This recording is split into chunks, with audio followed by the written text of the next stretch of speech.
អ្នកខ្ញុំឈ្មោះមីសុខនជាប្រជាពលរដ្ឋរស់នៅភូមិទី10សកាត់កំពង់ចាមក្រុងកំពង់ចាមខេត្តកំពង់ចាមខ្ញុំមានអារម្មណ៍ថាសប្បាយរីករាយហើយត្រេកអរធ្វើជែកឆាតជូនបងកងទ័ពនេះធ្វើដោយក្តីស្រឡាញ់ដោយពេញចិត្តហើយដោយចិត្តមេត្តានឹកថាយើងធ្វើទៅបានជួយដល់កងទ័ពជួងមកព្រោះគាត់ត្រូវការកម្លាំងត្រូវការទាំងស្រៀងត្រូវការទាំងកម្លាំងចិត្តយើងនៅសមរភូមិក្រោយត្រូវតែជួយរួបរวมគ្នាសាមគ្គីគ្នាឡើងដើម្បីឲ្យគាត់មានកម្លាំងចិត្តហើយឲ្យគាត់បានជ័យឆាបសាមានកម្លាំងជ័យឆាបសាមគ្គីជ័យឆាបជ័យជំនះបងកងទ័ពភាសាទៅមានកម្លាំងខ្លាំងក្លាឈ្នះអស់មានសត្រូវគ្រប់ទិសទីវាយចោលសៀមឲ្យវាខ្ចាក់ខ្ចាយបាក់បោកខ្លំខ្លាចឲ្យវាហត់ទៅស្រុកវាអស់ហើយពួកយើងសមរភូមិក្រោយនេះត្រូវតែរួបរวมសាមគ្គីគ្នាជាថ្លុងមួយដើម្បីជួយដល់សមរភូមិមុខ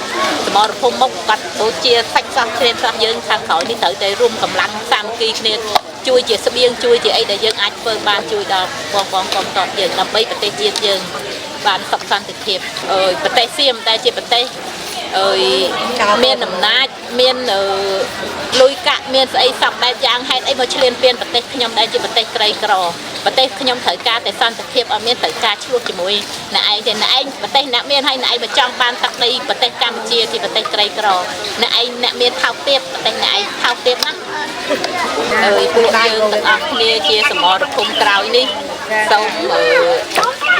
ជូនពរដល់បងវីរៈកងទ័ពយើងទាំងអស់នៅជួរមុខនេះសូមឲ្យមានសុខភាពល្អបានសុខសុវត្ថិភាពមានកម្លាំងឈ្នះអស់មានសត្រូវគ្រប់ទិសទីបានទទួលជាជំនះដើម្បីនាំសន្តិភាពជូនដល់ប្រទេសកម្ពុជាយើងវិញជូនបងកងទ័ពទាំងអស់សុខភាពល្អហើយអ្នកនៅខាងក្រោយនេះមិនភ្លេចបងកងទ័ពទេយើងនឹងរួមសាមគ្គីគ្នាជួយជាកម្លាំងចិត្តផ្ដល់ជាកម្លាំងចិត្តផ្ដល់ជាស្បៀងផ្ដល់ជា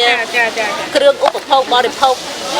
ជារៀងរហូតទៅចាអរគុណយើងជាប្រជាពលរដ្ឋប្រជាជនកម្ពុជាទាំងអស់គឺជឿជាក់លើថ្នាក់ដឹកនាំជឿជាក់លើសម្ដេចបវរធិបតីនិងសម្ដេចតេជោហ៊ុនសែនដែលលោកជាថ្នាក់ដឹកនាំដ៏ល្អទោះបីយ៉ាងណាក៏លោកទាំងពីរមិនចោលប្រជាជនកម្ពុជាដែរ